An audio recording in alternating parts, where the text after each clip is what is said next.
like I'll just talk about when the survival instinct can hijack healing. It's one of the dot points. So, if I'm young, and I'll just set a bit of context, so if I'm young and I start to experience anger come up, and my mum or dad withdraw love in that moment, they shame me for me being angry, then my system will start to perceive anger as a threat to my survival because I unconsciously perceive my parents as my source of survival. Yeah, so then I start to experience anger and my parents withdraw love. That love itself is my source of survival. It's what feeds me, keeps me clothed, all of that stuff.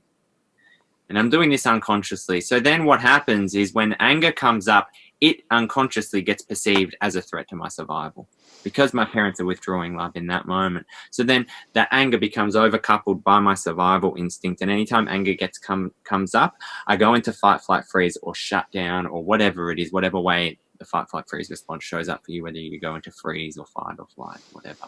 So anytime anger comes up, I drop. For me, it was I drop into powerlessness, because it was safer than being in power. Because if I was in my power, that's a threat to my survival. What would like to use an example? What would come up for me was I'd get memories of the people I used to hang around, and when I was using heroin, I hung around some really dangerous individuals. When I was in prison, and back in another life, when I was experiencing my anger starting to come up, I would get memories when I was really investigating it. I would get memories of those situations where it's like, if I was in my power, these people who were probably much more willing to be violent than I was would have perceived that as a threat. And so it was actually, it was legitimately a threat to my survival for my power to come up, for my anger to come up. So then what happened is my survival instinct shut it down. And what happened, this pattern echoed long after I was out of prison and not hanging around those individuals anymore, when I was in a safe environment. So, like the survival instinct can really hijack it. So what I had to do was teach my nervous system, because every time I'd have anger come up and try and integrate my anger, I'd drop straight into powerlessness like this. Safer to be here. Safer to be here in prison than like this, for someone like me who wasn't as willing to be violent and whatnot as the other people. It's safer to be in powerlessness. Survival mechanism. So every time I would try to integrate anger, I would drop down. And this all came through trial and error. I didn't really study this, but I suppose everything's learned through trial and error, and on a experiential level, that's up to some degree. I learned the language around it later. And it was like I would drop into powerlessness. And so that part of me felt so unsafe expressing power and authority, being who I was, anger is really our power. So what would happen is the survival instinct would hijack that, would hijack that integration, would not let anger come up. Doesn't matter how much I tried to step into my power, the survival instinct would hijack it, and there is no, it's impossible. There's no way we can override the survival instinct by an act of will. It's like trying to hold your breath and pass out. You will always take a breath. Survival instinct is stronger than your will, so we can't override that system. So what I had to do is teach my system slowly, bring compassion to that part, bring safety to that part of me that felt unsafe, because my whole system still believed I was in that situation. It became part of my survival drive, just like the rats being passed down to the next generation. If you watch the last module, we talked about that. So then the survival instinct was hijacking my healing, my integration of that anger, because it was not safe to be powerful, and that echoed through. So what I had to do was bring safety to that feeling of unsafety. To teach my system, I could cognitively see, yeah, okay, it's safe for me to be angry. Completely safe. Like I'm not going to harm anyone, but that fear, that survival drive was so strong, so embedded that it wouldn't allow it to come up. So I had to bring safety to that part of me that felt unsafe over and over and over and over and over. I had to be welcomed back in that part of myself. And then what happened is I started to, bit by bit, be able to express anger. And what I started to realize more and more in my own experience is anger is our power. It's not, before it becomes anger and I turn it into blame, resentment, and blah, blah, blah, blah, blah, blah, blah, blah, blah, or mental stories about it. It's our power. It's what gives our words our authority. It's when no means no. It's when we can set a boundary and really stick by it. It's that power. That's really, it's like our life force that's there. We have to shut that down, to live in our culture, really, to a certain degree, because it is so powerful. Makes so much sense. And I think all of what you've said, it's like this, all these modalities that we've mentioned, all we're trying to do is, at the time of whatever happens, that survival instinct kicked in and we created this impression, this emotional and mental impression to help us survive. And it worked. And that's so amazing, like that our body and mind does that. It's so cool. Like we survived, right?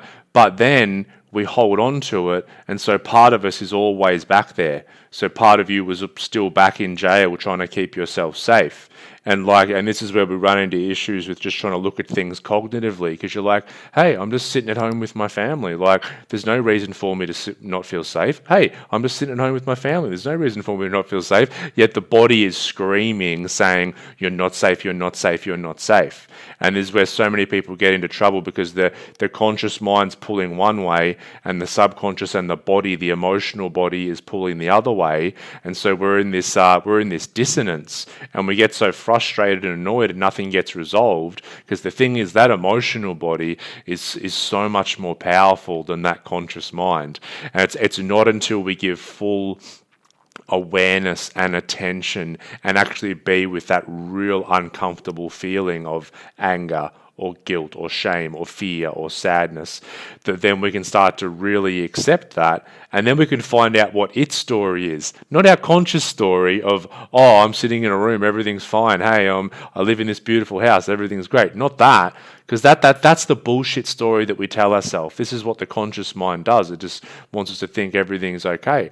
But if we can actually be with that feeling in the body and then understand its story, and we're going to talk about false identity, like our identity is made up by these stored impressions.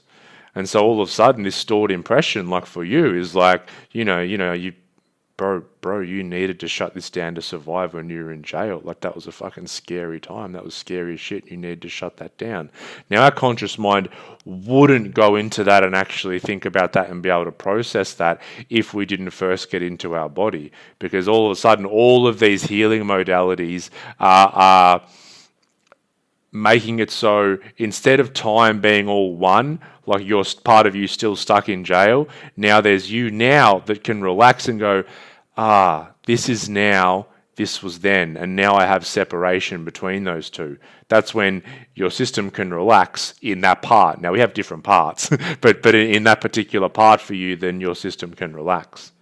Yeah, and you just spoke about the false identity. So just quickly, like the false identity that gets created with that. I step into my power and mum or dad shame me, as an example, or withdraw love. Something as simple as just a withdrawal of love. In that moment, my whole system says, okay, it's not safe to be in my power. I must go into powerlessness, because when I'm in powerlessness, they'll look after me. This is an example of how the narrative can construct an identity. I then create a somatic feeling in my body that who I am is powerless. I'm powerless becomes the belief. So I shut down, and it's experienced as that freeze response, that keeling over, or all of that sort of stuff, and it's experienced as that narrative in the head, and an unconscious narrative that it's not safe to be in power. Okay, so then what happens later in life? What sort of identity is that? That becomes a victim identity. Yeah. Right? And like victim's a horrible word, and it's sort of got it's loaded with shame and all of that sort of stuff. But I don't know how else. It becomes a victim identity. That's what it is. That's all a victim identity is. But then there's the overcompensation of the other side, perpetrator, where my power is the only way I survive. I have to be powerful. I have to stand up to them.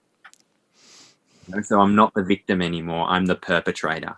I'm getting my revenge. Yeah, that sort of thing, And unconsciously, we're perceiving this is how I survive. Yep. And this was, probably like I look at the other individuals I was in prison with, they were in that perpetrator identity, which is the extreme opposite of a victim identity. So we look at this with, in domestic violence relationships, that victim, powerless versus power. You know, that like it's those two energies dancing. You know, we look at it in racism, it's those two energies dancing out, victim and perpetrator. And so that becomes our identity, our unconscious identity, that victim mentality, that powerlessness. I drop into victim because that my system believes that's where I'm safe. And if you want to talk about addiction, we are addicted to our identity. Yeah. We are addicted to being in the future and the present who we think we are based on the past. And this is why so many people just get stuck doing the same things over and over and over again that they don't want to be doing. Yeah, and so, you know, when we really look at this, it's a false identity. All it is a pattern. Yep. It's just a playing out based on our survival. You know, based on the way our survival instinct sets up these patterns in order to keep us going. Yeah. You know, so like if we can call the false identity, and like, you know, some spiritual circles and psychology call it the ego. You know, all the ego is a pattern of survival. It's self-perpetuating to keep itself going. You know, and it's got its roots through our whole system. You know, the ego, the body needs the ego to survive. But the problem is it's gone way off the spectrum. You know, like and it's like a highly intelligent idiot. You know, because it sets up these patterns of survival throughout our whole system to go into shutdown, into powerlessness, to keep me safe while I'm in prison. And apply this to your own life. You know, like this is just my example. I just want you to see the point here is to understand the mechanism of trauma and how it works. So trauma is highly intelligent and it's needed. So we step into powerlessness, or step out of power. You know, it's not really a stepping into. We collapse into powerlessness as a way to survive. Our system sets up that pattern, that loop. Self-perpetuating. It can be if you want to just to try and give people a bit of a thing to relate to their own life. Like if it's not jail, it can be relationship. Think about whenever I get into a relationship, I seem to just unconsciously fall into powerlessness. Or whether it's authority figures, like my boss at work, when I try and talk to them, or someone of authority, I automatically fall into powerlessness. You know, we do this in all areas of life.